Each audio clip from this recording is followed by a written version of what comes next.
Hello, Natsu. There, just a Hello. touch to there, just while we were talking to them. The sun? Hello, Natsu. Can you hear me? Shining onto the line. Uh-oh. Here we go.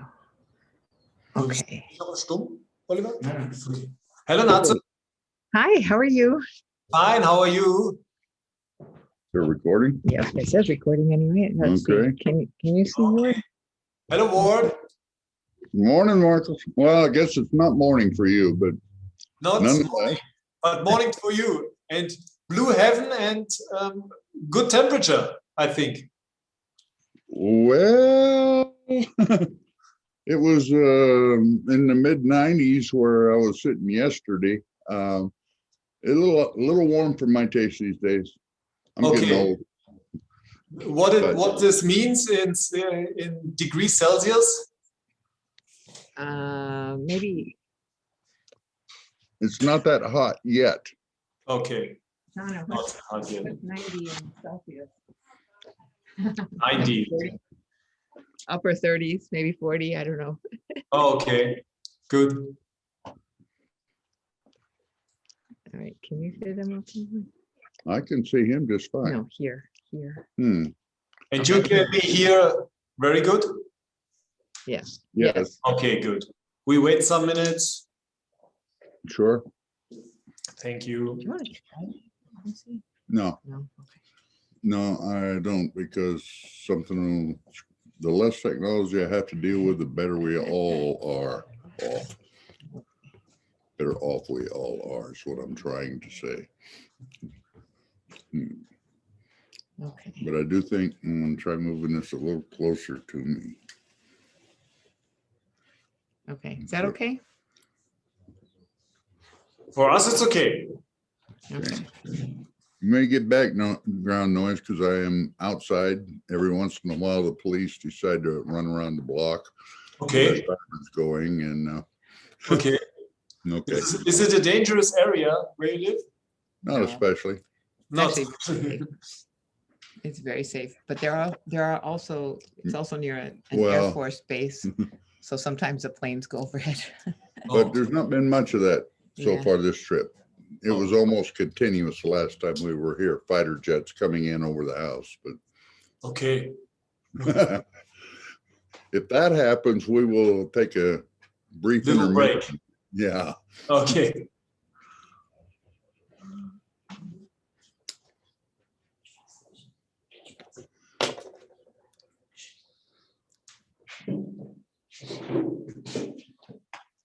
Und?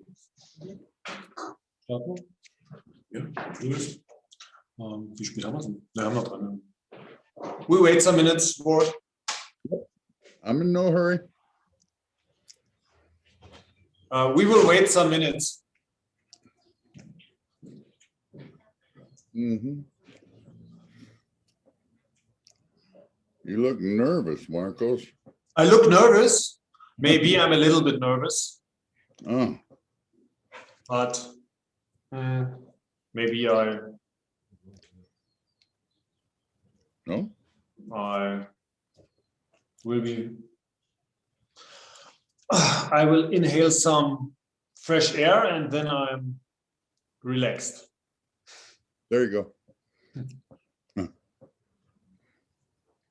And this technology makes me nervous. Well, okay. Yes. We are in the same boat there. The whole Yes. thing makes me nervous in that regard. And I don't know how it works, really. Yes. We are definitely not digital natives. No. No. And I'm happy with that, actually. Yes. Maybe people try some other means of communication again. Although in this case, we have little alternative. Yes, we have no alternative. And do you have some lectures, live lectures in the US in this year? Not a lot, because they're not Not a doing a lot. lot of them. They want to do everything on Zoom, and Yes. I do some, but I'm kind of inclined to resist that because the live lectures I'm concerned won't resume because this is much easier. Mhm. And the institutions don't have to pay travel costs and blah, blah, blah, blah, blah, blah, Yes. you know? So it takes away a whole dimension of human interaction that existed before the pandemic, Yes, of course. you know? Yes. I don't know how this is going to play out.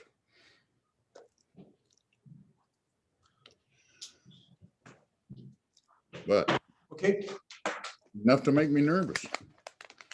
So Enough to make let's me start. Oliver? Good. Okay. Let's start. Hello again to the second lecture with Churchill. Please let us introduce Ward. Assalamu alaikum to Ward and his wife Natsu Saito. Good morning to them. Some technical details. Ward will speak about an hour again. After the lecture, all participants should have the possibility to ask questions. Please wave your hand or write your questions in the chat. This is an event organized by Dal Janub, and my name is Markus Scholz from Dal Janub. Hello again to Ward Churchill. We repeat that this is a special honor that you spend your time with us, and we repeat it not because of any form of politeness. It is because your work and activism represents a position, no matter what some say. We, our generation and the next generation, have to relearn accurate. And this means ask questions. Who are those who attacked the Iraq? Who are those who defamated Ward Churchill? Palestinian activist and martyr Basil al-Araj said, if you want to be an intellectual, you have to be engaged. If you don't want to be engaged, if you don't want to confront oppression, your role as an intellectual is pointless. Ward Churchill was engaged. Ward Churchill is engaged. And the important thing in this engagement has a price. Engagement means consequences. He paid this price when he lost his job on the University of Boulder, Colorado in 2007. He was a problem for modern, governmentally, corporately owned knowledge factories.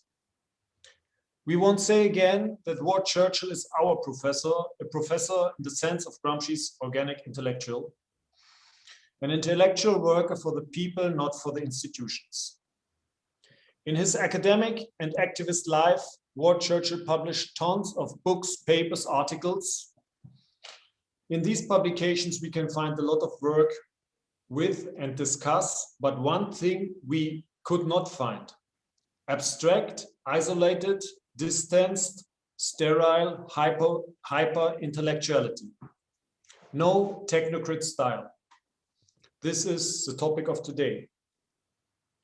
And in the following list, we can see why Ward Churchill had to left the university. Ward Churchill published in 1990 with Jim van der Wall the Counter-Pro papers, documents from the FBI secret war against domestic dissent, or he published 1994 Indians Are Us, Culture and Genocide in Native North America.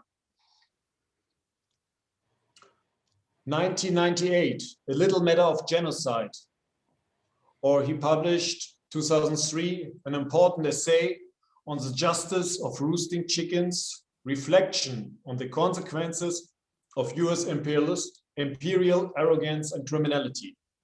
2004, Kill the Indian, Save the Man, the genocidal impact of American Indian residential schools. Or in 2005, Wielding Words Like Weapons, Selected Essays in Indigenism. With his wife Natsu in 2006, Confronting the Crime of Silence, Evidence of US War Crimes in Indochina. And this was only, that was he put with others on paper. He is also a strong supporter of political prisoner Leonard Peltier, a native prisoner of war.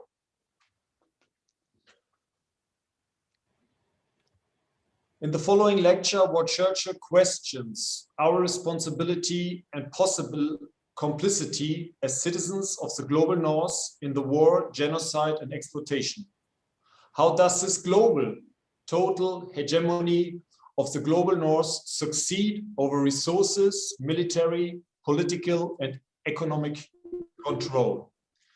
Does it live on tacit approval, or does it also need the many little experts and technocrats to enforce, secure, and continually refine the elasticity of global rule?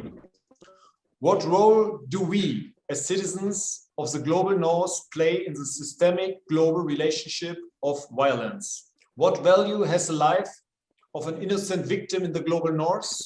What value has the life of an innocent victim in one of the theaters of war in the global south? Before war will begin, we want to mention that when we talk now, the life of the prisoners are in danger. Like Mumia Abu Jamal, Leonard Peltier, Rachel Singh McGee, Russell Maroon Shoatz, Imam Jamil Abdullah Lamin, in the US dungeons, Dimitris Koufantinas in a Greek prison, and thousands of prisoners in the global north and their settler outposts in Palestine are still hostages of the empire. Their life is in danger. We have to understand that the prisoners are our history. So please, Ward, begin with your lecture. Oh, Ward is back. I think Ward is back. Hello, Natsu. Hi, is that better? It's better. It's very good. Okay, let's see if this will work. Okay, it's what a connection problem, I think, or? Yes, I changed networks. Okay, And, good. um, Okay, wait, so. Natsu, thank you for the technical support. of course. And Ward, please begin. Well, after that little excitement, Yes, yes. C2. Hello, my relatives. Hopefully you can all hear me and it will continue to be the case. But this is an interesting topic to approach tonight, because on one level it's obvious, on the other level we have essentially culture of denial, that actions are perpetrated and denied to justify replication of the action. That's a systemic thing. It's a psychological issue. But I think maybe the place to begin would be with one of the best known examples of this, which of course is Germany, and those aligned with Germany in the perpetration of genocide, a multiple genocide, referred to as the Holocaust, although I reject the term. There would be an S on the end, Holocaust, if you're going to use it at all. Nonetheless, the general contours of the phenomena at issue are reasonably well known. That a Judeocide was perpetrated, less known as the extermination of the gypsies, of Slavic peoples.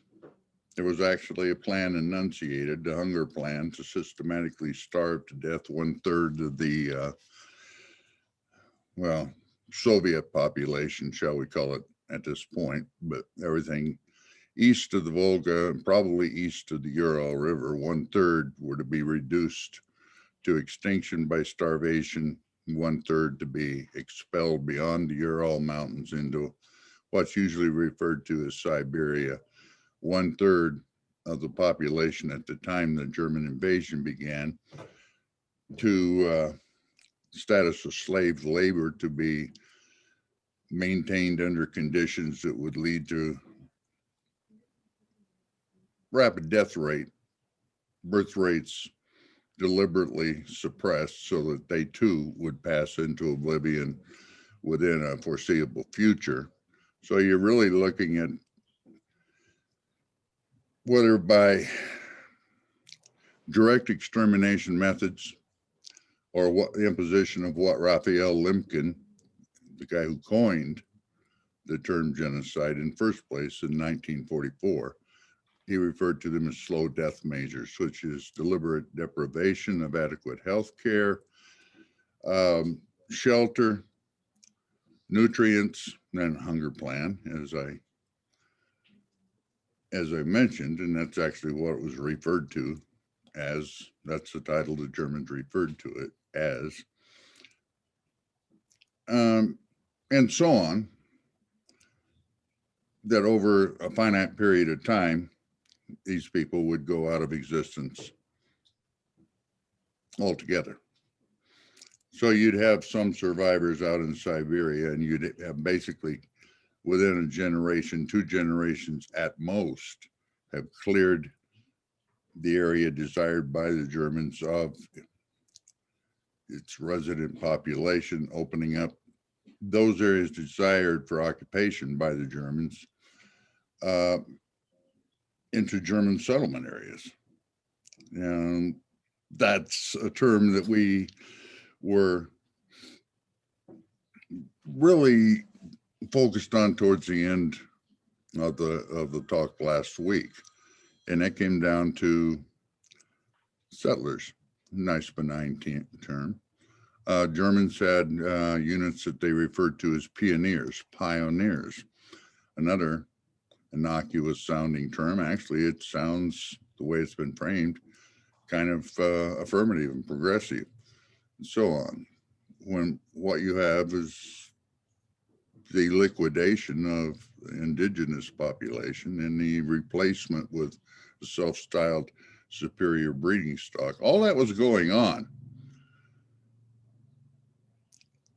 with the indoctrination leading towards acceptance of it beginning formally in the early 1930s, although I've been perking around in German culture for a long time before that, at least since the mid-19th century, but you can trace it back further.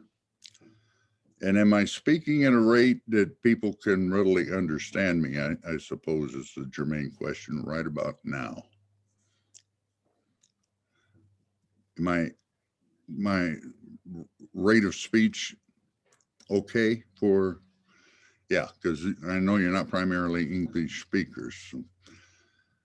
Thank you, good.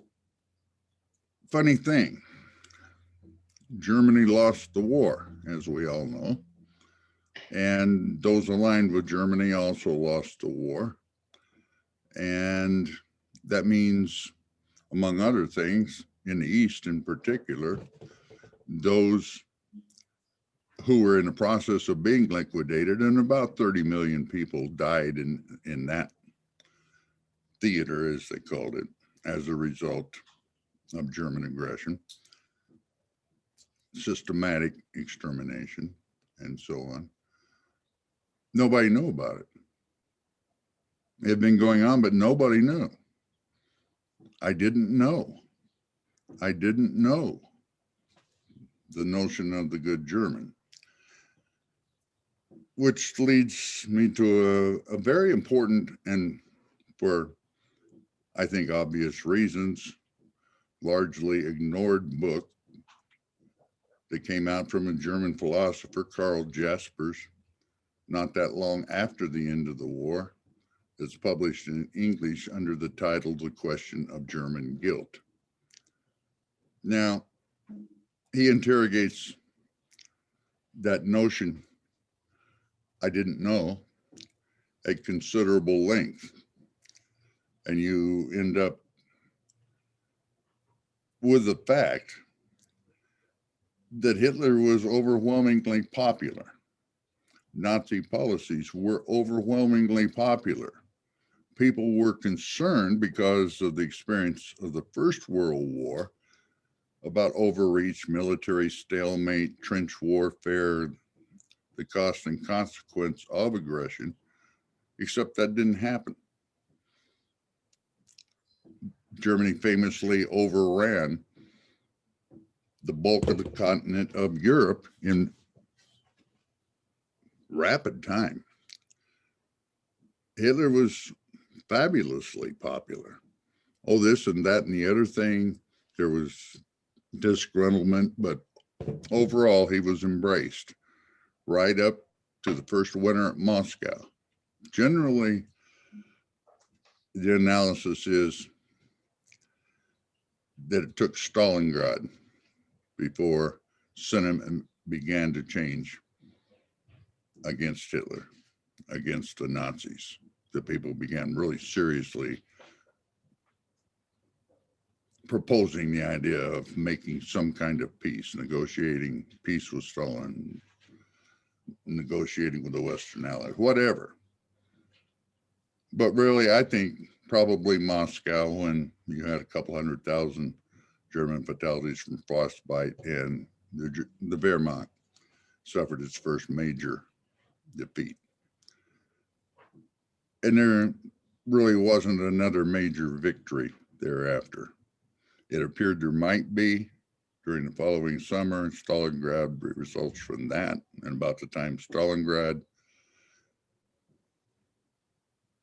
ends up being a catastrophic defeat for the Germans, you have an equally catastrophic defeat in North Africa, and the slide into oblivion begins. All those enthusiastic Hitler supporters suddenly had never supported the Nazis. They didn't know about the slit trenches, the anti-tank ditches that were used as mass graves, the Einsatz group and operations. They didn't know about the camps. Well,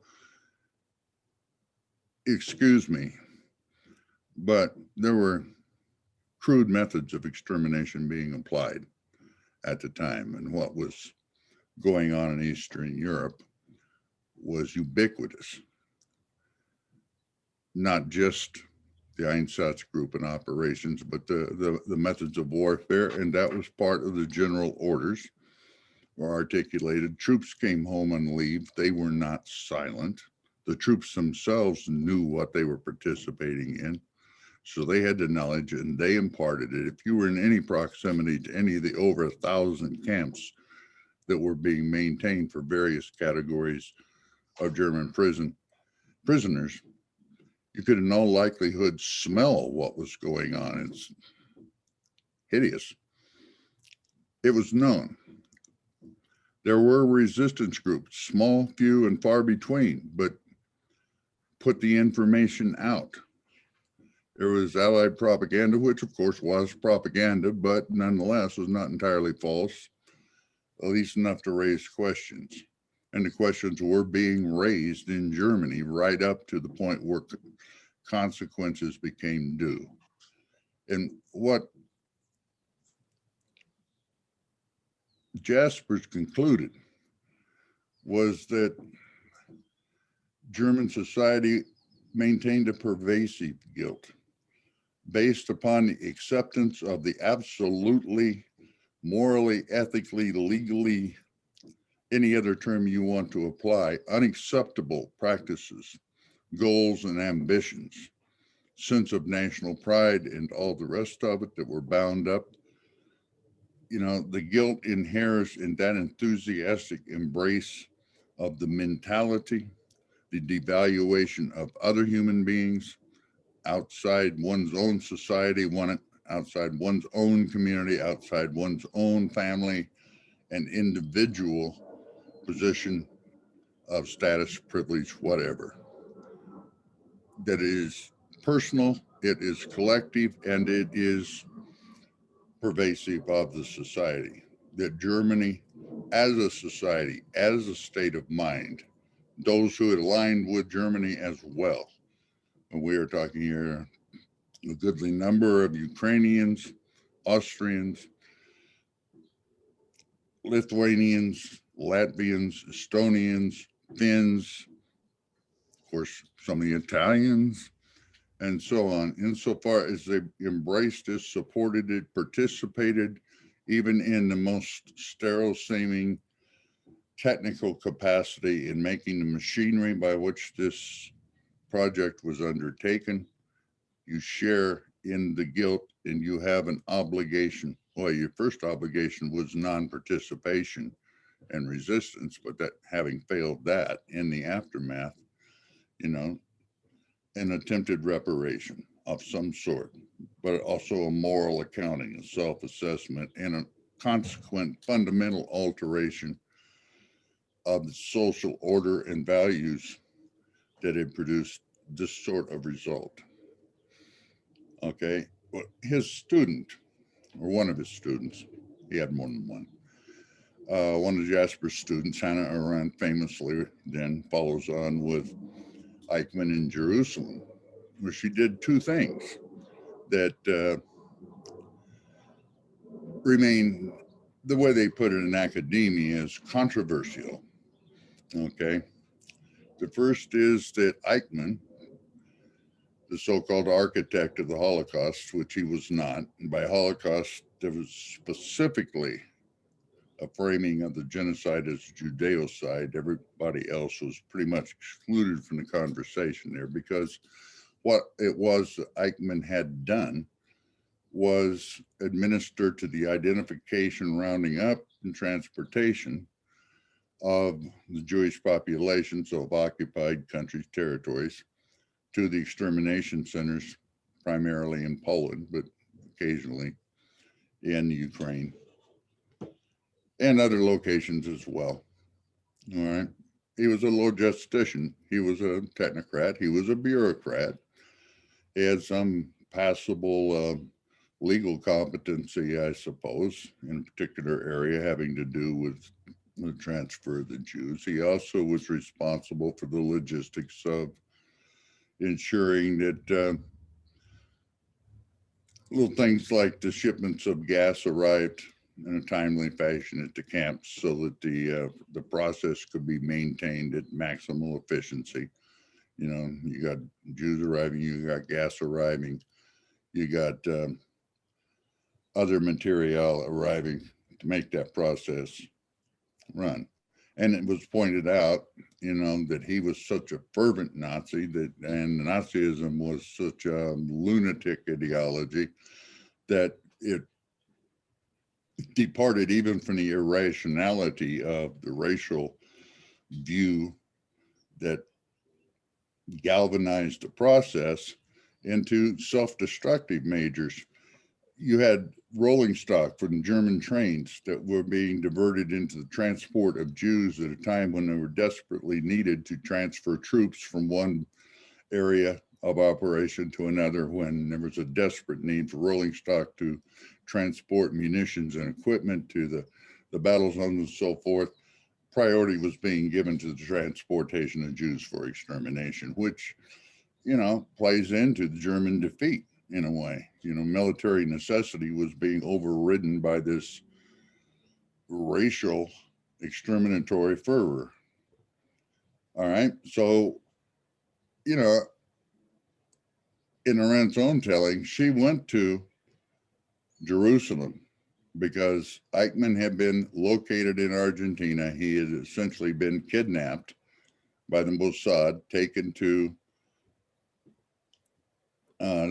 Israel to be tried by Israel for crimes he had committed. And there's no question that these were crimes. He was a criminal, but not the sort of criminal one normally associates with genocide. He was the bureaucrat. No one accused, including the Israelis, no one accused him of killing a single Jew. Not personally, he didn't do that. Responsible for mass death, genocide, in the most literal, narrowest construction of the term, and yet he had killed no one. Nonetheless, given his centrality to the process, and the architect of the Holocaust was not him. He made it run, okay, maximal efficiency, but he didn't construct. That would have been Reinhard Heydrich was already dead, under the auspices of Heinrich Himmler, who was already dead. So they went to the technocrat and called him the architect. She expected to encounter a monster. Rightly so. I mean, that would be the anticipation. And what she encountered essentially was better described perhaps as a mouse. He was totally nondescript, colorless.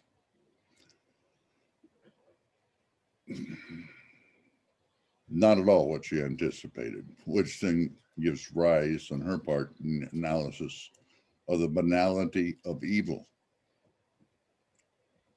There are a number of factors that I think she probably did not take into consideration with regard to how Eichmann ended up in the particular position he ended up, but her point was still well taken. Anyone with comparable proficiencies and mindset, not with regard to Jews, he in fact argued that he was a Zionist, basically having attempted to arrange for transport of Jews to Palestine at one point. And there is some truth to that. I don't know that that made him a friend of the Jews or free of anti-Semitism, but that was his argument, and he had his points. Anyone in a social context from which he emerged with comparable skills in terms of logistics and so on could have fulfilled, and probably would have fulfilled given the opportunity, exactly the same tasks and mission that Eichmann did. And hence the banality of evil. It's everywhere. Hence the notion of Eichmannism as being a phenomenon distinct from Nazism. Okay, that term was utilized a lot in analysis in the 50s and on into the 60s, and then has pretty much lost its currency. But her point in that regard was that there was a collectivity of guilt bound up even in the actions of a given individual, because as efficient as he was, he depended on whole cadres to carry out the orders that he gave. And incidentally, he never rose above the rank of lieutenant colonel, so he was a low-grade SS officer. He was not an important figure in the SS other than by virtue of the task assigned him. Well, that didn't set well, because irrespective of anything else, you cannot have Eichmann being representative of a certain level of everyman. You cannot point to the run-of-the-mill bureaucrat, technocrat, and say they couldn't very well would have done the same thing if they had been instructed by their superiors to do so. And that's the I was only carrying out orders defense that you hear and still hear from particularly the enforcers of social order in whatever society you happen to be in. You confront the cop in the street with what it is that they're doing by way of repressing democratic expression of dissent or whatever, only doing my job. Well, if your job was to be the guard at the concentration camp or at the extermination center, would you just be only doing your job? The Germans were. And, you know, the point being, when you say never again, that no, somehow or another, we inculcate a moral understanding, an ethical understanding, a legal understanding, just a basic sense of decency in the citizenry as a fundamental value that would cause them en masse to be saying no, at least more often than they're saying yes. All right, that's still a struggle, you know. In the Uniform Code of Military Justice of the United States Army, you have little things that you're supposed to memorize about the Geneva Conventions and the Nuremberg Code and so forth. You refusing an unlawful order. Well, first you'd have to understand the context, which is all orders are considered lawful by virtue of being given. You are not in a position to challenge legally. So you're placing people in the same position the Nazis placed them. It's not to say these soldiers in many cases did not know what they were doing was wrong, but you had orders, you had a social structure, you had a dynamic, you had a general embrace of, yeah, peer pressure in the extreme sense. And that's the banality of evil in the place of Eichmann within it. But the other thing that she did was talk about the Judenrat and the collaboration with Eichmann's Bureau and participating in the selections of who was to go at what time, in what order, out of the ghettos in which the Jews had been placed, and the attempts to gain a privileged position by, and you're part of the target group. Yeah, you are the target of genocide. And this flows over into colonialism as well. You know, the comprador elites that were created in the colonies to administer the colonies on behalf of the colonizers at the expense of privilege in exchange for petty privilege status, imagined stature, all of that. And that played out to her way of thinking and to the most extreme circumstances perfectly. That the Judenrat themselves are responsible for a not insignificant portion of the efficiency with which the Judeocide was perpetrated by the Nazis. Well, that really was more than controversial. She was denounced as a self-hating Jew for the rest of her life, you know, all that came with that bad baggage. And yet that's an issue with which we really must grapple. What are the responsibilities of the leaders of those who are targeted for oppression, repression, extermination by what at the moment we, and probably for purposes of this lecture, leave as the colonizer? Okay. Can take other forms, but there we have it. So where that takes us is to where we ended up, the very end of the lecture last time, when I was quoting what Eldridge Cleaver had said in a lecture in Wisconsin. The line actually was given to him by his wife, Kathleen, that if you're not part of the solution, you're part of the problem. Okay.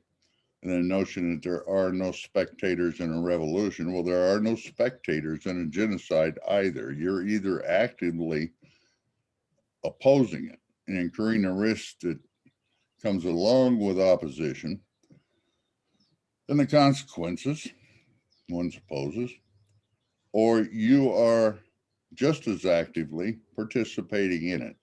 Acquiescence in a structural situation of systemic dynamism. Acquiescence is complicity, but it's more than complicity because you're still applying whatever skill set you happen to have within the system, your employment, whether you're an intellectual employee or a menial employee or a managerial employee, you're applying your skills to make that system go. And if that system is a colonial system, you are benefiting from the expropriation, the exploitation, whatever, of the colonies, you know, you are to that extent, and it's a real extent, tangibly guilty. You have an obligation to alter whatever behavior you're engaged in, whatever pursuit you're engaged in, essentially to the opposite of itself, to say, no, my skills will not be applied in this context until the goals, the objectives, the assumptions of the context are radically changed. Radical in the original meaning of the term, which is at the root, as basic, as fundamental as possible. We need that particular sort of transformation in any system that becomes genocidal. Any imperial or colonial system, naturally, following Sartre again, produces a genocidal impact upon the colonized. It can be greater or lesser intensity, but it is always there and is ongoing so long as the colonial relation exists. So there, that sort of lines out the obligations. Where we take that is in questioning in our own social circumstance now, not back in the 19th century or in 1492 with the inception of the Holocaust, or in this hemisphere, the process of genocide, or 1450 when this chattel slave trade begins in earnest, compliments of the Portuguese. We need to understand all that. We can learn from that. We can enrich our apprehension of the scope, depth of the problem or the issue or the need for change. And in that process, following Foucault, the notion of historical genealogy, we can pick up the points at which whatever it is we oppose, or the multiplicity of things we oppose in the nature of our current social circumstance, arose. And in the process of apprehending their point of origin, we can trace how they've evolved to the point we now find ourselves. And in the process of that tracing with history, we can apprehend what it is and to what extent what it is must be undertaken, what our goals and objectives would be in terms of social transformation in order to prevent and preclude a continuation and replication endlessly of what it is we're in opposition about. So we have, during the 1980s, a phenomena where what becomes known as globalization really begins to gain force. Neoliberal exportation of menial labor, production line labor, insofar as it's possible from the metropoles in the classic discourse, the imperial centers, outward into the more impoverished areas of the colonial empire, the global south, as you put it. So we have 13-year-old children being essentially press ganged in the Marshall Islands, and in some cases the Marianas as well, by US brand shoe manufacturers to work essentially 12-hour days. These are children, that are utterly immiserated, working for pennies in comparison to the dollars that will be paid for a workforce to do the same labor in assembling shoes in the United States. Okay, the shoes do not go down in price as a result. Consequently, you have what has been termed by Richard Barnett and others super profit. Okay, profit margins begin to expand. And the fact that the profit margins in certain enterprises have expanded beyond what were traditionally considered to be reasonable parameters is a selling point for people who are hawking stock in order to finance the further expansion of these transnational corporations into areas in the South for duplication of that kind of labor relationship and that kind of profitability. And of course, the stock prices there go up.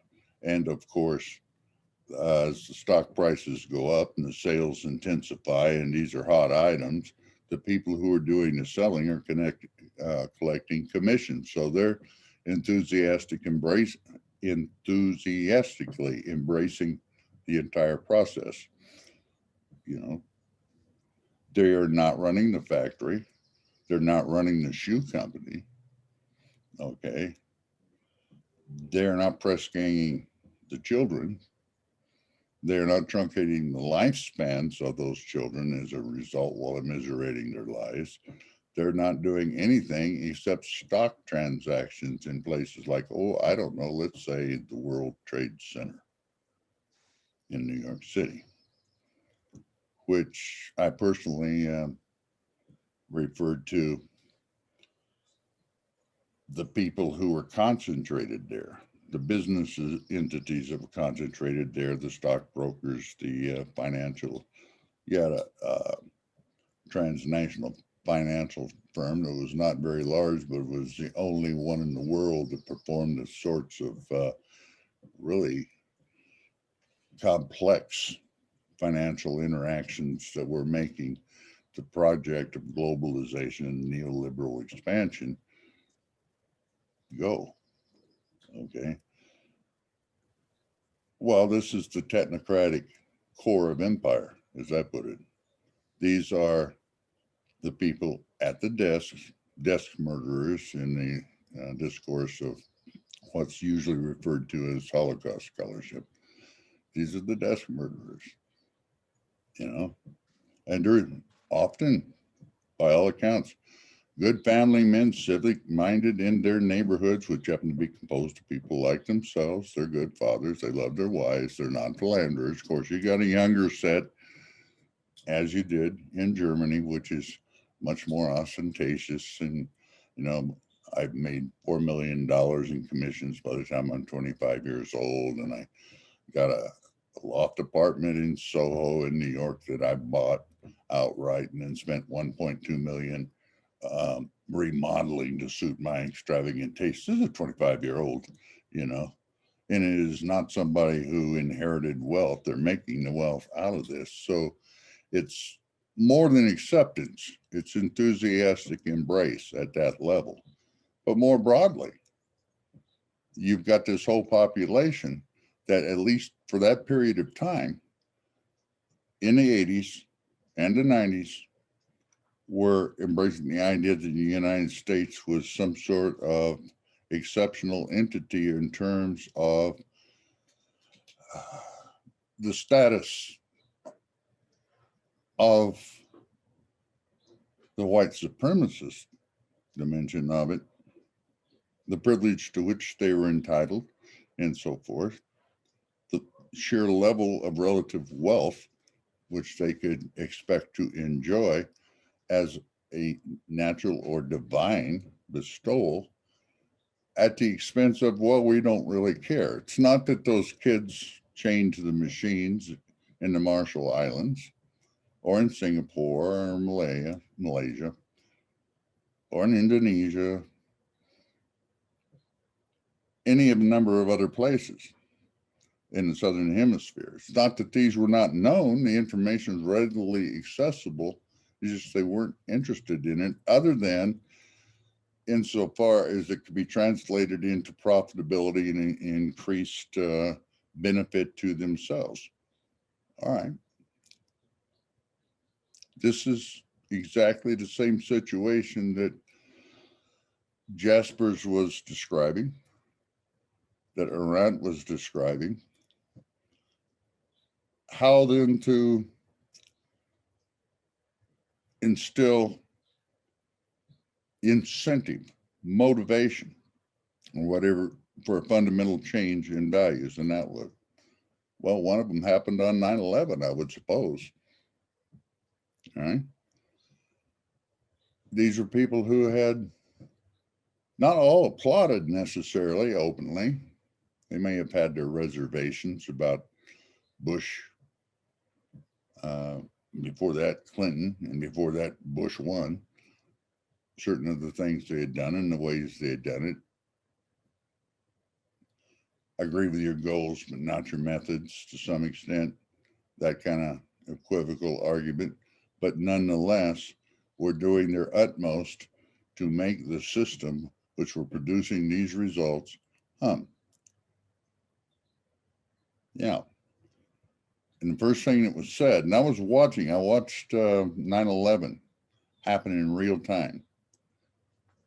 watched it on TV, watched the first plane that struck one of the towers before I turned on TV, got a call from friends, said, "Are you watching TV?"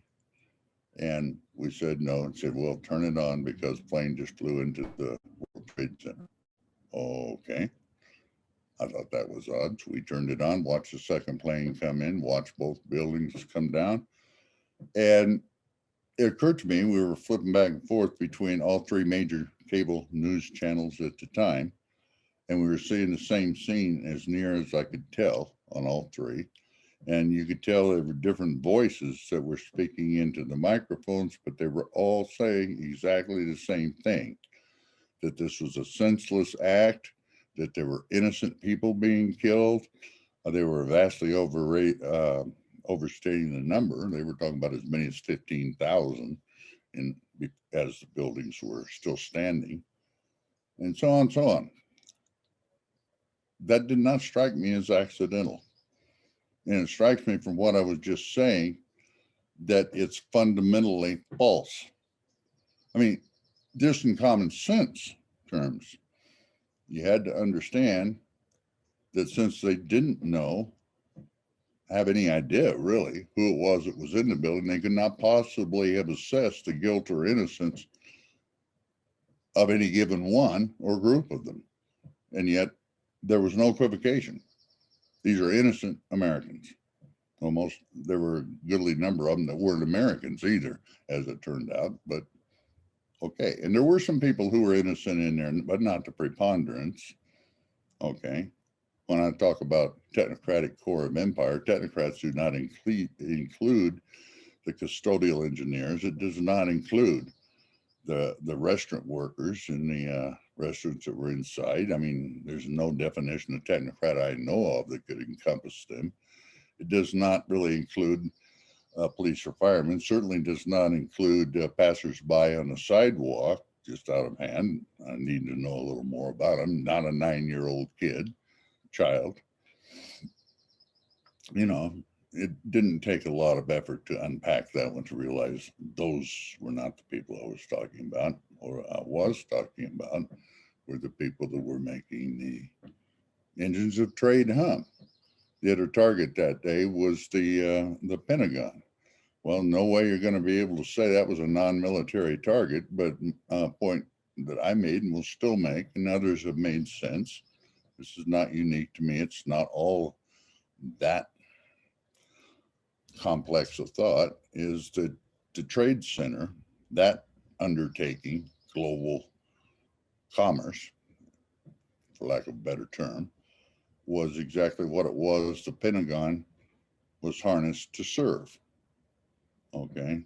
They don't go out and fight big conventional wars anymore. They fight surgical wars, and they monitor and maintain the order and a degree of stability necessary to allow the neoliberal project to work. That may be changing as of this year to a certain extent because of the pandemic and the discovery of vulnerabilities in supply chains and all the rest of that. Technical problems to be solved to make the system continue to work.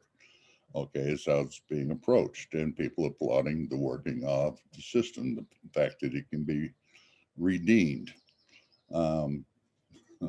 There's a lot of things we could go into there with the redemption of the system and who's involved in that, and the emergence of, well, just call them by their right name, an outright Nazi front in the United States. I was hearing them last night, interestingly enough, rallying at a police station about 2 blocks from where I was visiting, chanting USA, USA.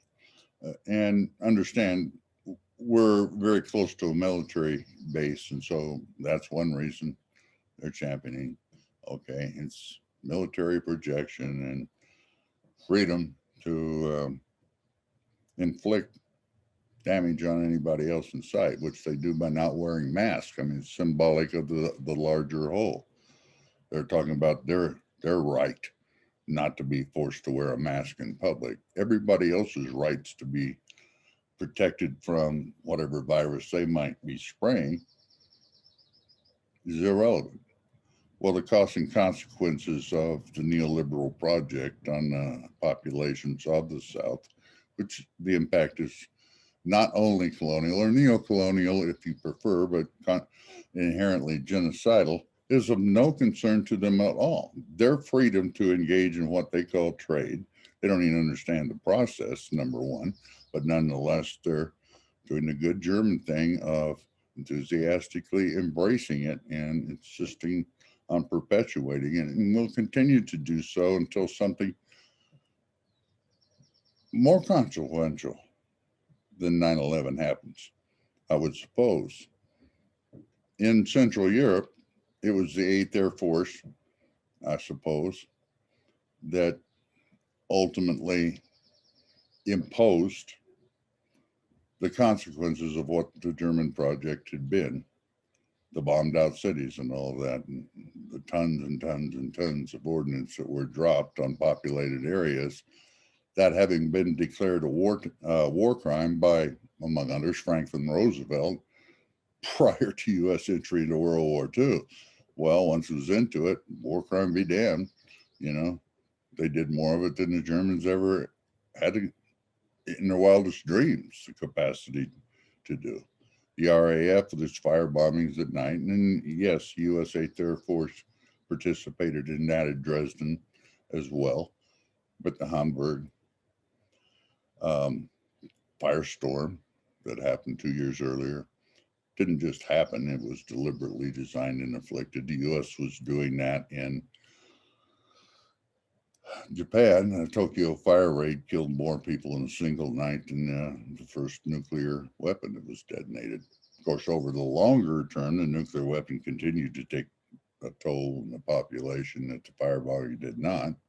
But the scale of what was done in Tokyo with conventional weapons was comparable to a nuclear detonation. And they've been practicing techniques. They built wooden cities, wooden areas, you know, imitating the construction of Japanese cities out in the Nevada desert, and used various combinations of incendiary under various weather conditions and so forth in order to achieve maximal efficiency.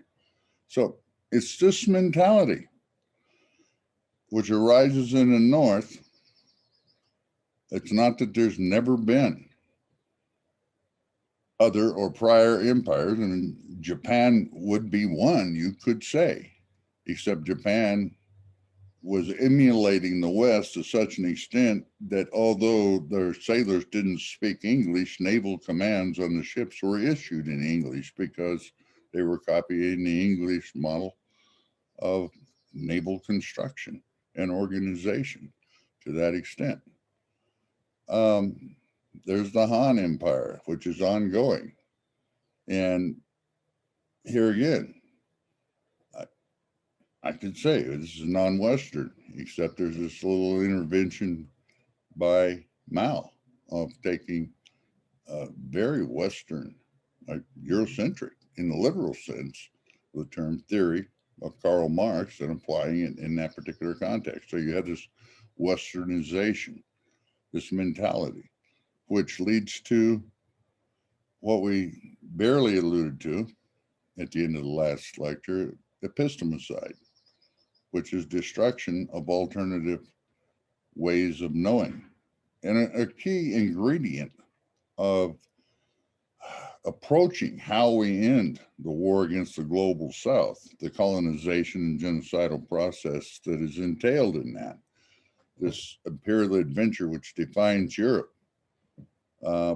really from the inception of Europe, where the self-colonization is begat by Charlemagne and the Holy Roman Empire and all the rest of that, is to redeem these epistemological alternatives. That's part. But there's also just the act of rejection, the act of resistance, of saying no, the insistence upon calling things by their right names. Those were Nazis down there at the police station. Okay.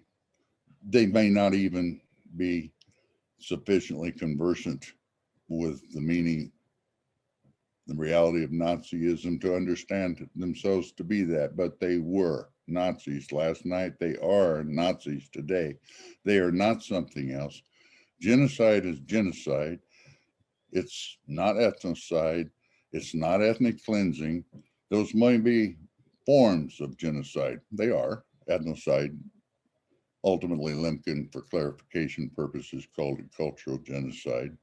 Ethnic cleansing is a modality of genocide. It's not something different and distinct. This attempt to deny, to always come up with a way of exempting oneself and one's society from the true description of its nature in order to avoid having to alter the comportment, the goals, the objectives, the values, and so forth that go into making the process run has to be rethought, but you have to have some place to take it.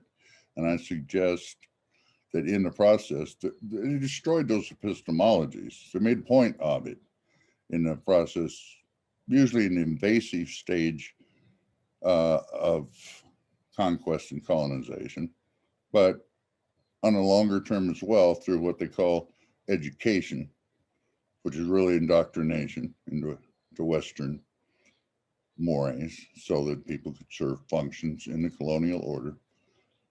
We need to be unpacking that and trying to recover what the alternatives were that allowed the societies that were overrun, colonized, imperialized, westernized, and in effect, genocidized,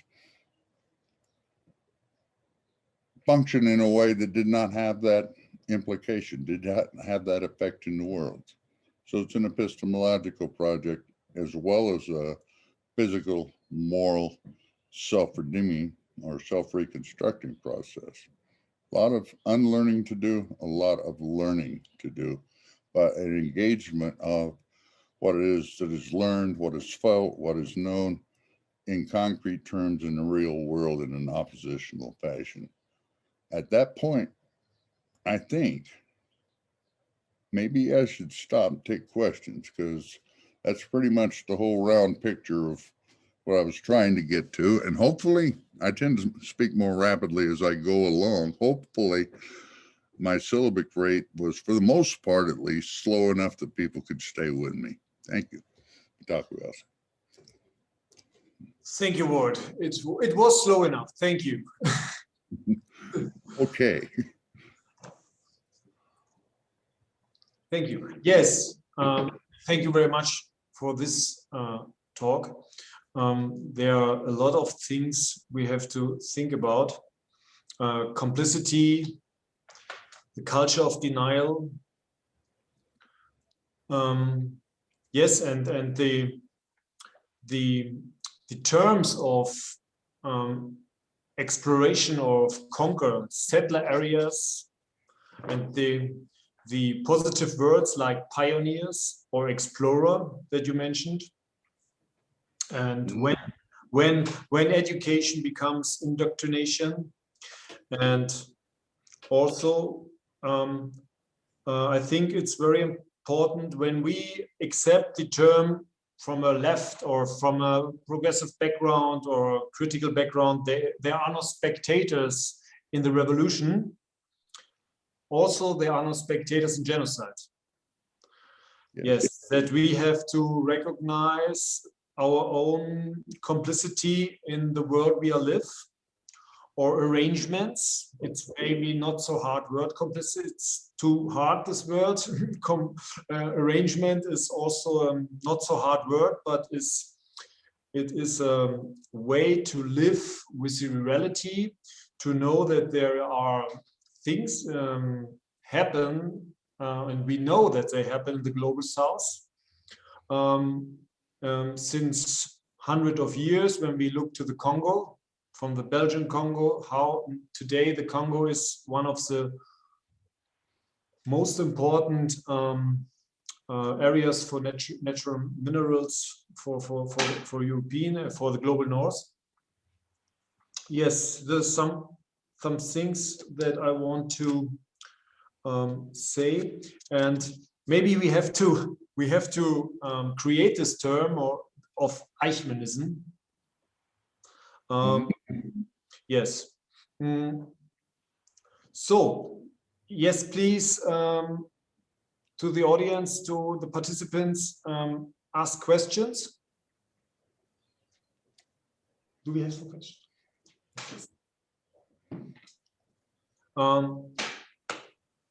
What we have a question. Your book on the justice of roosting chickens, in which you wrote about the attacks on the World Trade Center, not only caused a lot of flurry, but ultimately also had many consequences for you personally.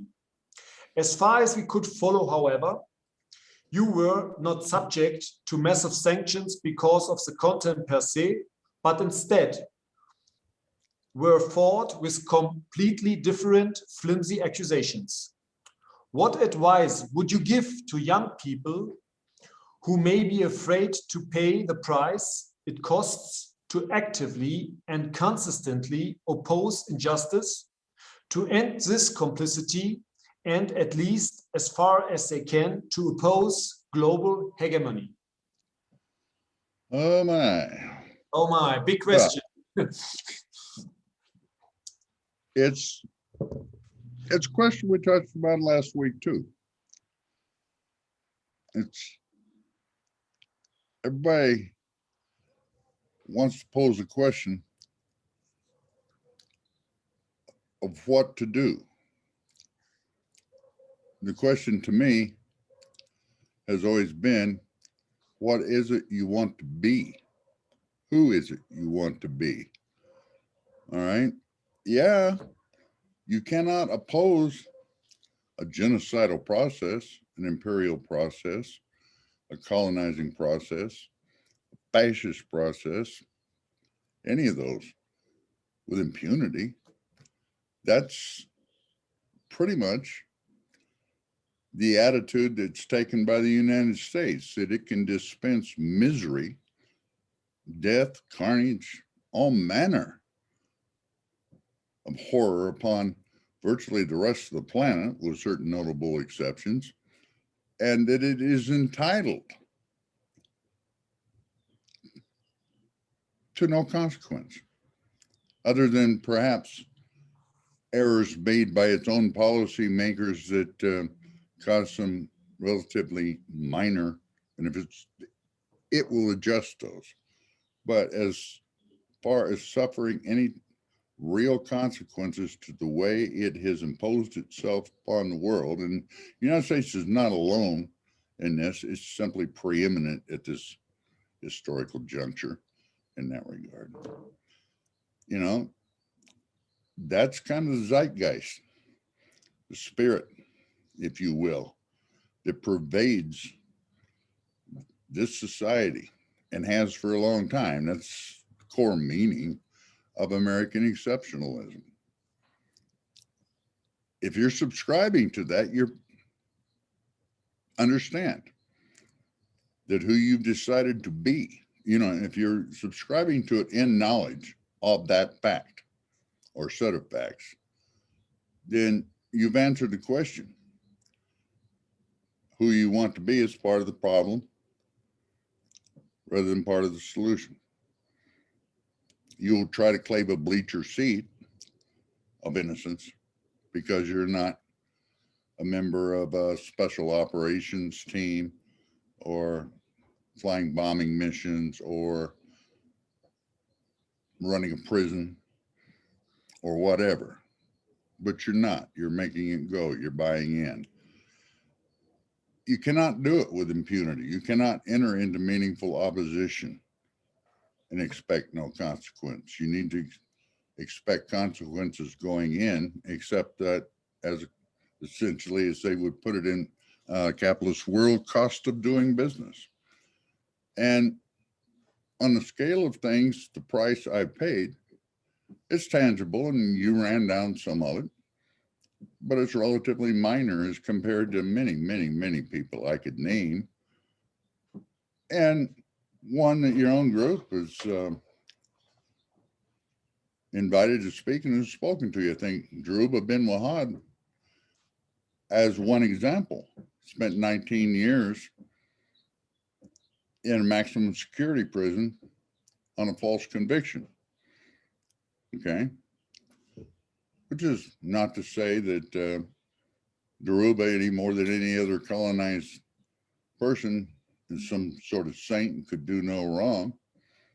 He'd laugh as hard as I would at that description, but it was nonetheless a false conviction.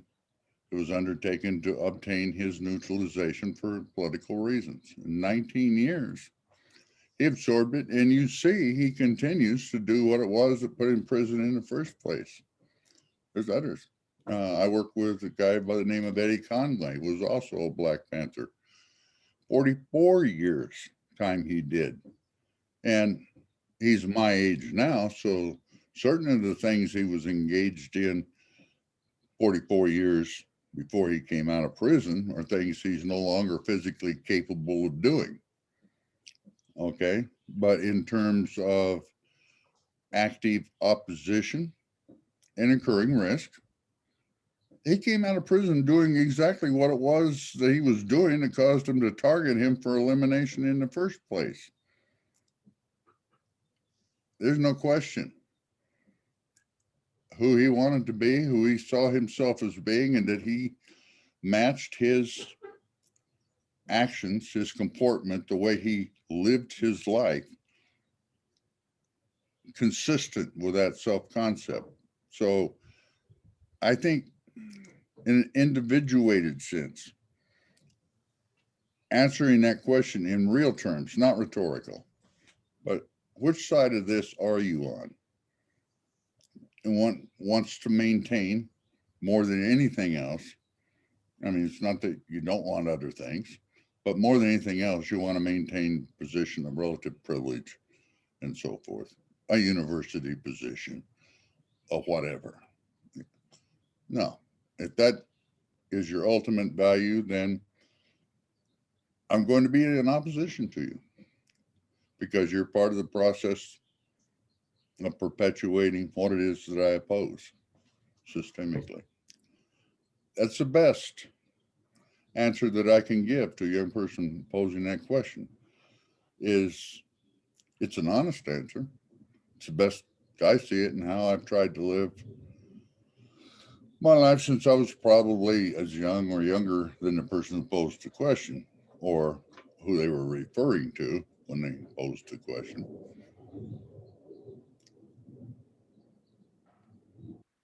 But it devolves not upon my honesty in rendering a response. It devolves upon their honesty with themselves as to who they are and what they're about. Yeah.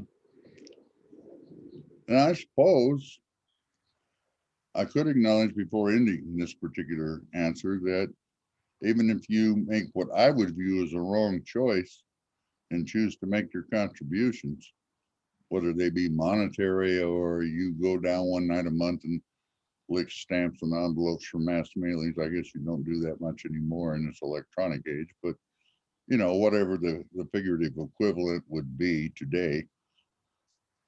Yeah, okay, but that does not absolve you. Absolution comes in tangible opposition in the way your life is lived.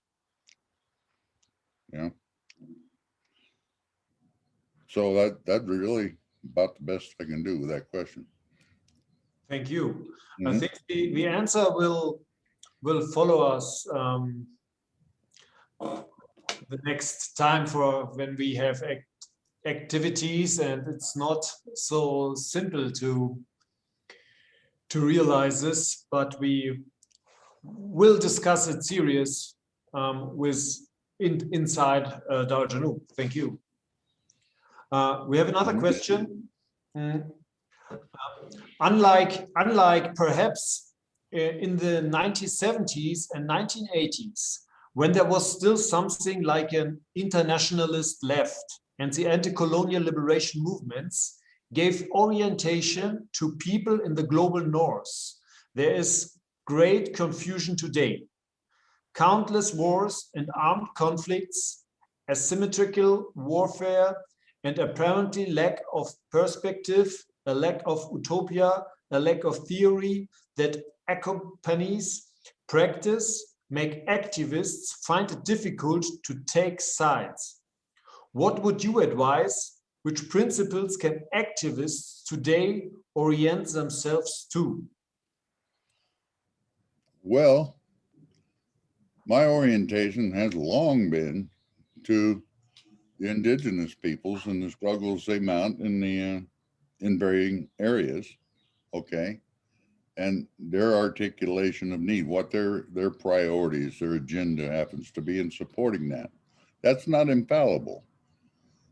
Indigenous people have minds too, and those minds can be corrupted, and we all understand about Gunga Din. But Gunga Din is fairly easy to spot in the context of things, and who's opposing from within that culture from whence Gunga Din arises, who is opposing Gunga Din. All right. And we do have interhemispheric indigenous organizations that have arisen. I'm not going to endorse any of them. All right. Which is not to say you shouldn't work with them, but I'm not going to endorse one vis-a-vis another at this particular point. You look at the dissolution of what it might have been called the New Internationale coming out of the 60s, 70s, so forth, which was mostly of the global South, third worldism, as you will. And you look at the directions that the leaders of the time took and try to learn from those experiences.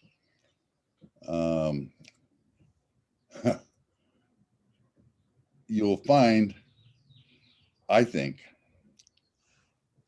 at least I found, that they've all struck on a wreath of contradiction of trying to trade one side of the Eurocentric paradigm for the opposite side. All right. So as if you were holding a coin in your hand. And in simplest terms, you put on heads of the coin is capitalism. Tails of the coin, the opposite side, would be Marxism. Okay. You're struggling to turn heads into tails, you end up part of the same coin. And your society, your tradition, your history, the way you lived as peoples, as nations, prior to that capitalist, imperialist, colonizing force striking, wasn't even part of the same coin. You had from Gabral some suggestion that looking to tradition in Guinea would be, or Guinea-Bissau or Verde Islands in that area, that try to draw on that which was useful. So he was sort of struggling to, he had a very refined understanding of Marxism and third world Marxism too, which is not interchangeable with the Frankfurt School or whatever.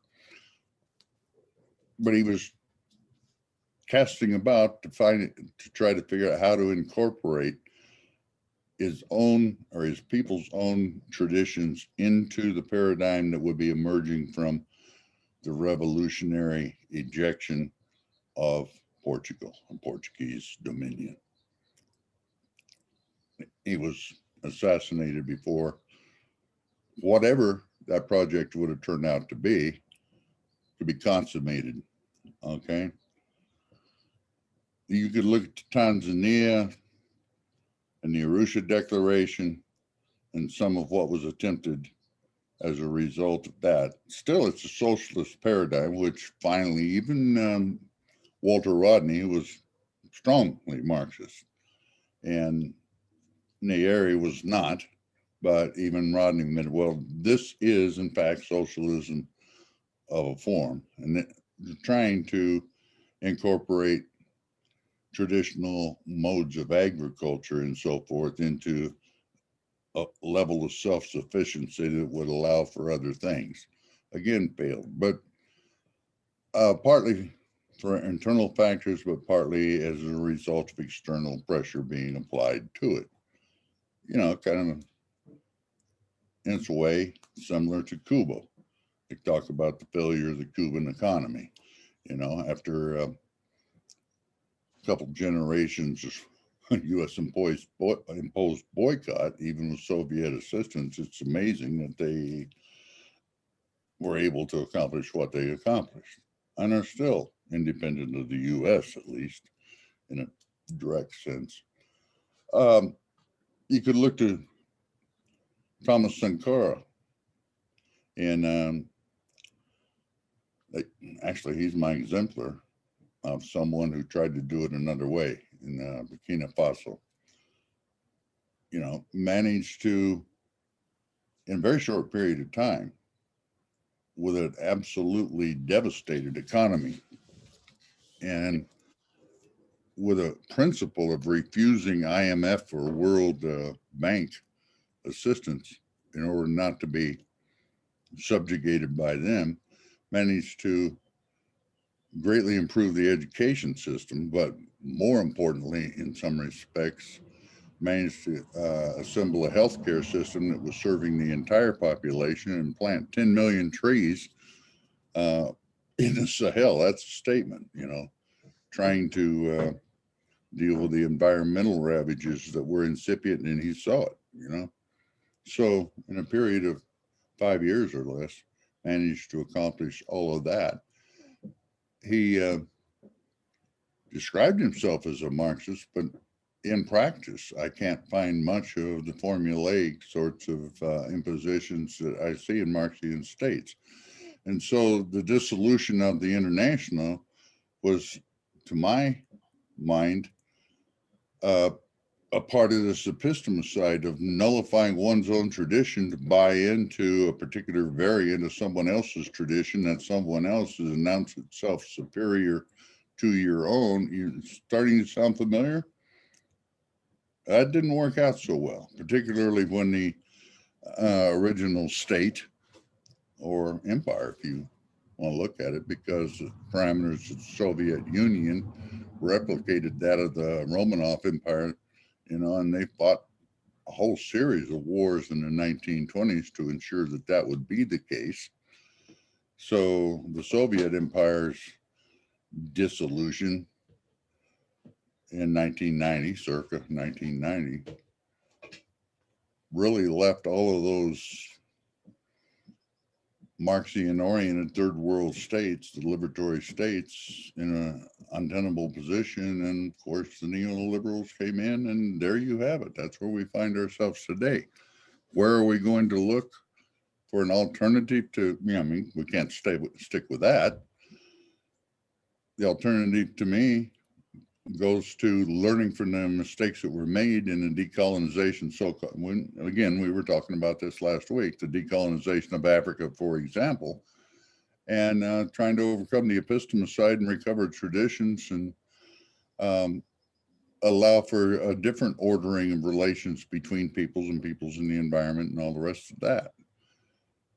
So is that the magic bullet that solves everything? I doubt it, but it takes us in what I would see as being the right direction. How we would reconstitute that, reassemble that, forge those relations, that's all struggle. You know, it's not a prescription. You know, I can write it out and take it down to a local pharmacy and you get the fix. But what are you fighting for? Well, that's the direction I would be inclined to fight for and have been. And, you know, and I think that's as far as I'll take that answer too. Okay. Thank you, Ward. Yeah, I think, yes, that we should also go deeper in the history of resistance, a history of organizing societies, not from an Eurocentric perspective, learn from people in the global south who survived for 500 years. And if we go deeper in these traditions, maybe we can see something for our future, more for our future. Do we have another question? Okay. Please. There's a question, Ward. Yes. Okay. Hello, Ward. I'm from the audience here. Yeah, I want to refer what you talked about genocide and ethnic cleansing and all the tortures against the people in the south. It remembers me a lot of Achille Mbembe's necropolitics, the culture of death, which is spread by the empire. You cannot. I'm not getting, I'm missing a lot of what she's saying.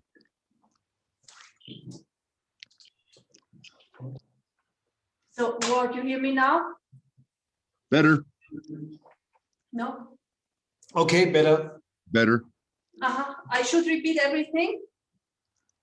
Yeah, I'm afraid so. Okay. What I'm referring to what you talked about, genocide and ethnic cleansing and the murder and torture against the peoples of the South. Yeah. And it remembers me of Achille Mbembe, who is talking about the culture of death, about necropolitics. And this is what we see, in fact, today from the empire side against the people of the South. And we see at the same time coming with the war of drones and other asymmetric warfares. We see a lot of proxy wars coming out. So on the one hand, on the other hand, we have now Biden, who is talking against Russia and against China and bringing the warships there. For me, is the question if this is only a maneuver to bring the people not to look at the proxy wars, which are taking more and more place. So as we see it, for example, from the Saudi side against the people in Yemen. Why? Because all of these wars is also bringing out resistance. And this is in fact where we should look at, and what you talked also before, answering the question before, emerging this resistance from the peoples there. There is resistance, in fact, but in many cases, at the face of another ideology, is at the face of Islamic ideology or Islamic theory. And so the people here in the north, they are in this racistic mind and education that they cannot comprehend that this is sign of resistance in these days, and also not to solidarize with. So I want to ask about you about this. And my second question, if it's possible. Oh my. My second question. We make first this question. Okay, it's okay. First this question, Ward, please. Okay. Well, yeah, generally proxy wars is exactly correct terminology. You have to understand the United States military thinking, which has been one way of quelling domestic opposition to wars, has been to cut U.S. casualty rates.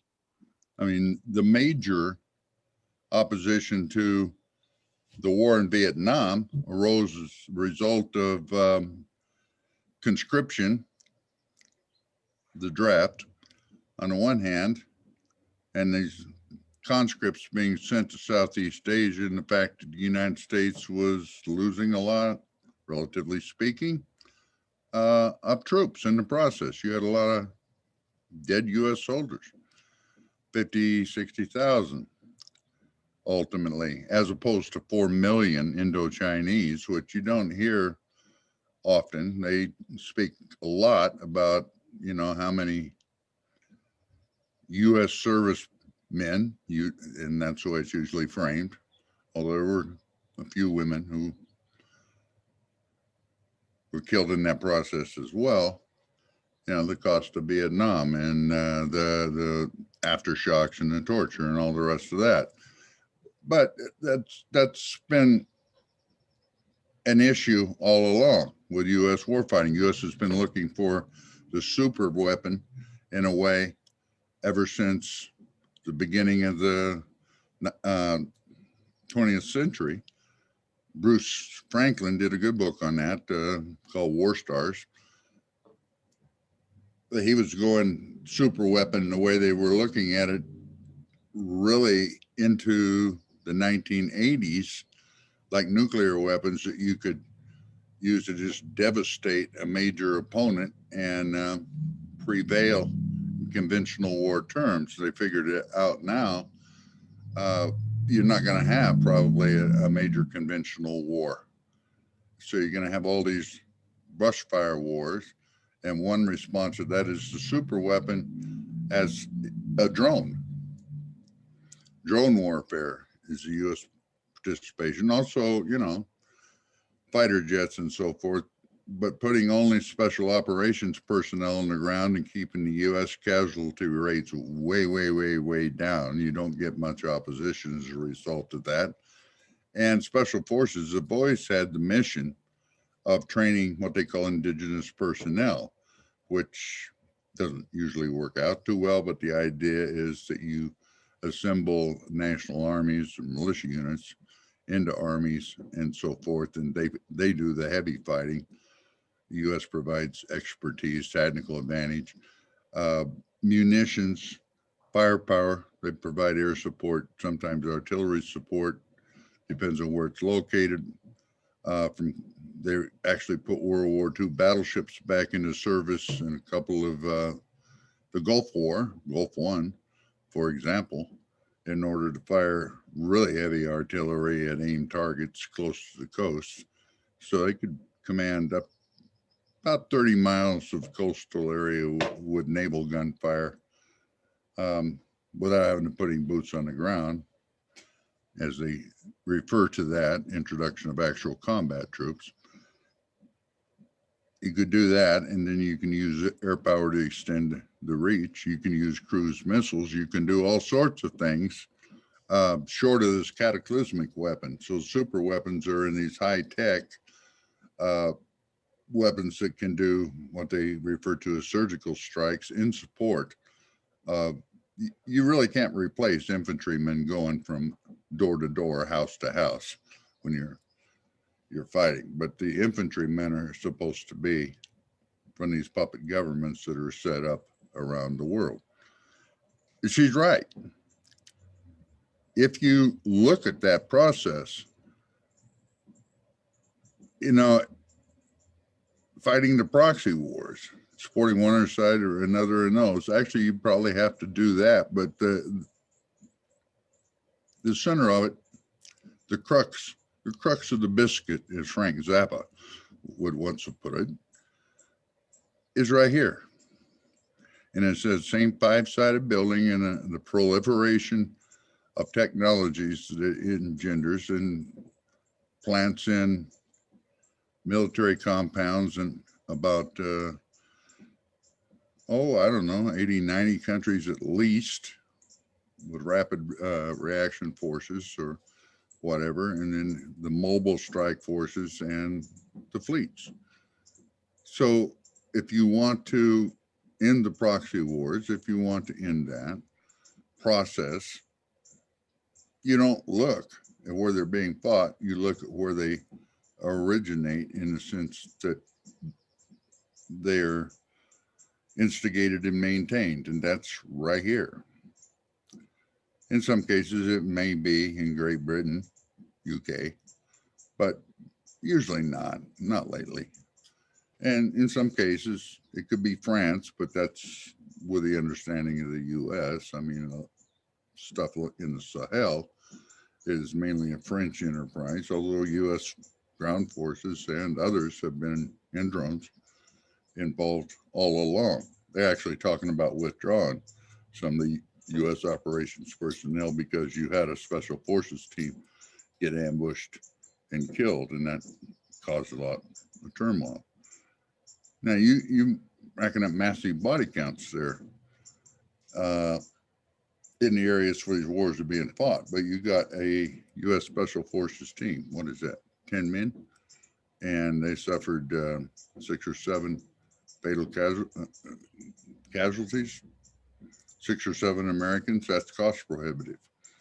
You know, have to understand it. Maybe one way to approach it, and I know people would argue this, and there's a logic to it, is devise ways and means of getting at these special operations teams and inflicting direct casualties on U.S. military personnel. And that's sort of the same logic as 9/11, okay? See how you like, see how it feels, okay? But you're never going to equal them in scale. You have to go at them where they live, which is here. And that's the withdrawal of support and so forth. The European Union, by and large, is aligned with the U.S. and would like to be more so, militarily and otherwise. So you can't, in location by location, figure out which of your corporations and so forth is providing, I'd say, material support. You know, that's how they refer to supporting terrorists, that is, say, opposition groups. Material support to terrorism, material support to the United States, or collaboration with the United States, profit making on the basis of its relationship with the United States, and maybe attack them. I don't necessarily mean literally attacking them physically, but exposing what they're doing, why they're doing it, right down to the individuals who are responsible for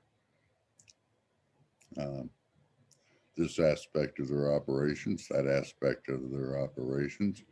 They're real good with satellite imagery and mapping out things and pointing to where individuals live. They know, and they've got major projects going to consolidate mapping in order to be able to do surgical strikes in Mexico, for example, right now. You know, so there should be no problem with publishing the personal information like the address and so forth of corporate officials or military officials or whoever. You know, there's various things that can happen with that. What do they call it? Cancel culture. You get doxed. Is that the term? Doxed, D-O-X-E-D. That's a term over here, which I'm, you know, this is vernacular. It's about a generation ahead of me. That's where you're continuously exposed to the glare of public scrutiny, such as it is on the internet all the time. You know, the revelation. Suppose that it can be embarrassing. It can cause you to be embarrassed by your community, because often your neighbors don't even know some of this stuff. Your children are embarrassed. You know, it just puts heavy pressure on you. Okay, from using that as one pole, clear up to Red Army fraction in Harryhausen, you know, and I'm not endorsing, I'm saying there's a continuum of options there, and people on the ground in those contexts where you live, where they live, figure out from that continuum of options which makes the most sense, which will be the most effective in terms of accomplishing the desired result. As I understand it, Harryhausen was a near perfect operation, but did not accomplish the desired result. So there's a little assessment that has to be done. You know, we learn from these experiences. We learn from applying tactics and techniques, what works and what doesn't, and the situations in which they work and those in which they don't. I guess that's the first question. Yes. As best I can answer it. Next question. Yes. Okay. The other question is quite short. Trump, Netanyahu, he wanted to push Trump to attack Iran urgently, but he didn't do. He did other cruel things, but this he didn't do.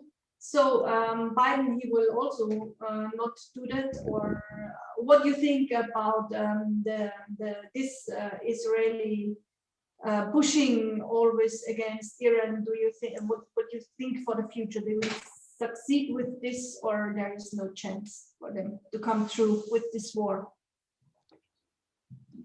Again, I missed much of what was asked, but I think it was, does the election of Biden-Harris and such changes in policy since Trump that they've implemented? The aim of the Israelis to put the US in the war against Iran, and do you think it will be the Biden administration go for it or go for it not? Well, that's an interesting question. All right. I don't think so in a direct sense. That would, if I have no inside knowledge of this, and Biden, I don't know him personally either, but my sense of him, based on his career and the things he's done, is that he's a snake. Okay, that would be his particular totem.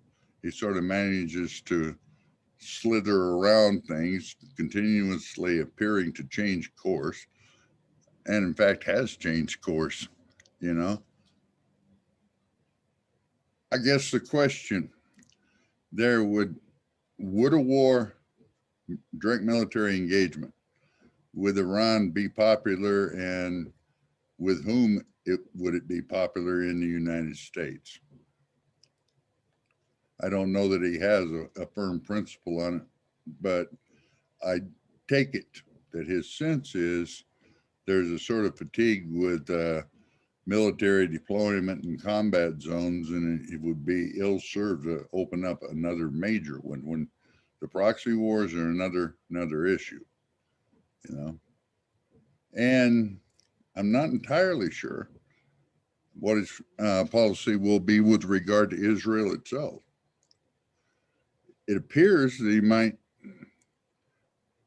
change up in a way that undercuts Netanyahu and such, the Likud, but who knows? And one has to ask oneself if we're playing in this arena, really, the parameters of existing politics and, in a way, acceptable politics. What's left in Israel is an alternative to Likudism and things further right. And the answer to that, I don't know. I don't know. So where Biden have to come down is where he can get the most currency out of the U.S. body politic. And right now, I don't think it's in a war with Iran or any major expansions of U.S. force projection. And I'm going to have to take a break for a second. I'll be right back if that's okay. It's okay. Okay. To our participants, do we have some questions?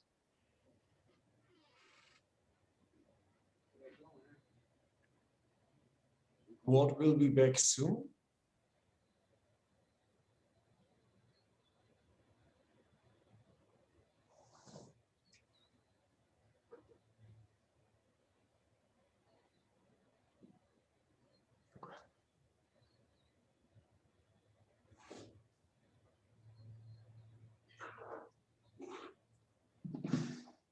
Should we ask the last question or should we come to an end?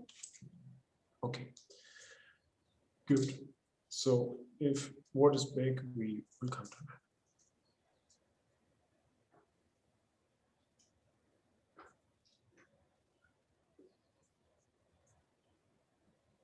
Wow, 100 participants. Phew.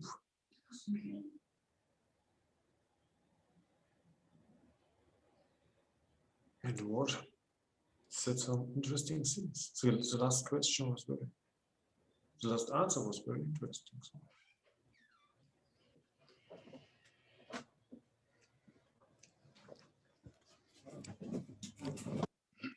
Yes. So yes, Ward. We have no other questions now. Okay. Okay.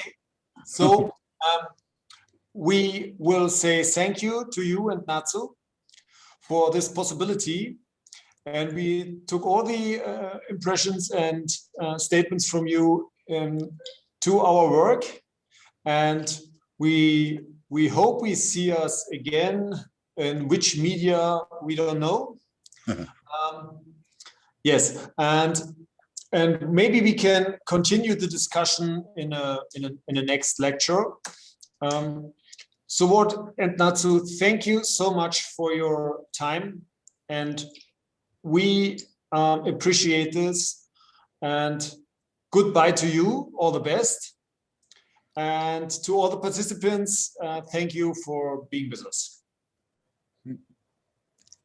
Thank you, Ward. Bye-bye. We never say goodbye.